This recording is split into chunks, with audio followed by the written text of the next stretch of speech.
Hello，大家好，我是 Handyman。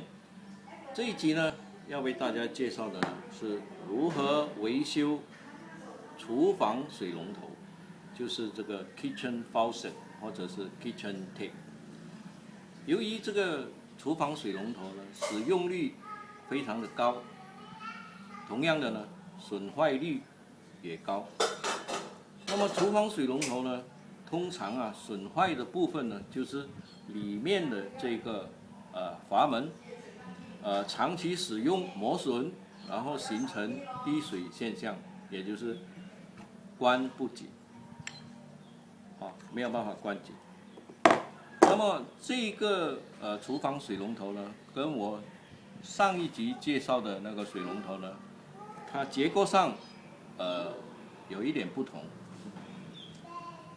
就是它这个厨房用的水龙头呢，它这里呢有一个就是它的那个阀门呢，就是它是整个可以被拿出来、被开出来呢更换的。那么它拿出来之后呢，它的里面的构造呢是非常的简单，就是它这一个呢是铜制的，也就是说它不生锈，不会生锈。不会生锈的话呢，基本上呢就不会损坏。那么会损坏的呢，它是里面的这一个，第一是这个橡胶圈，这个会损坏。那么下来呢，就是它主要的功能呢，节流的功能是靠这两片的这个白色的这个陶瓷片，陶瓷片。那么大家要记住哦，当你开这个阀门的时候，开出来的时候呢，你必须记住它里面的构造呢是哪一片在里面，哪一片在外面，这个必须要记住，因为等你更换的时候呢，你必须要根据原来的它的设计呢，把它装回去，不能够随便乱装，那么就不能够操作。所以呢，你拿出来之后呢，就可以到市场呢去买，买它是一整套卖的，就是里面有陶瓷的那个阀门，还有这个橡胶圈。那么这一套东西呢是非常的经济，大概在马币3块钱左右。那么呢，买了之后呢，你就可以把它根据原来的这个设计呢，把它重新的装回去，重新的装回去，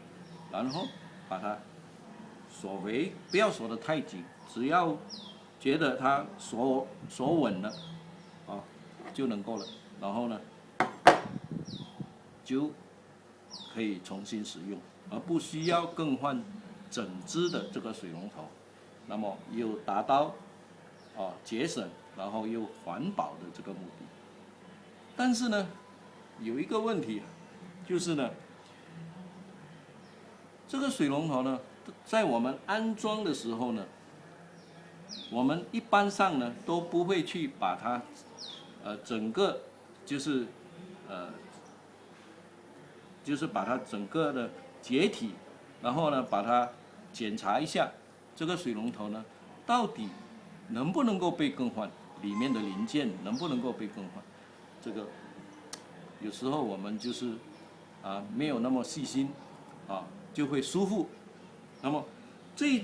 一只的水龙头呢，就是我从厨房里面拆下来的。那么这一只呢，就是不能够被更换的，它的零件没有办法被更换。原因呢，就是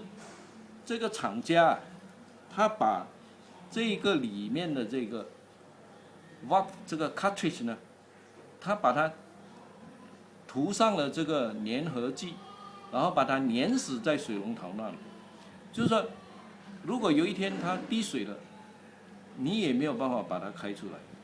不能够更换，它就是要你坏了整只报销，然后呢，你要换整只水龙头，不能够更换它的零件。所以有时候呢，我们在选购这个水龙头的时候呢，必须非常小心的。好，选购的时候呢，要检查这个里面的这个阀垒呢，这个 cartridge 呢，能不能够被拆下来？所以这个我们先要检查，就是确保将来损坏的时候呢，我们能够更换它的零件，这一个是非常重要的。那么成为一个精明的消费者呢，是要小心一点啊。那么呢，这样子呢，我们就可以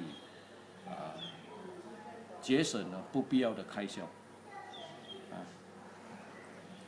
那么大家必须记住，就是在我们选购这个水龙头的时候呢，要先检查清楚，能够达到节省的这个目的。我们下集再见。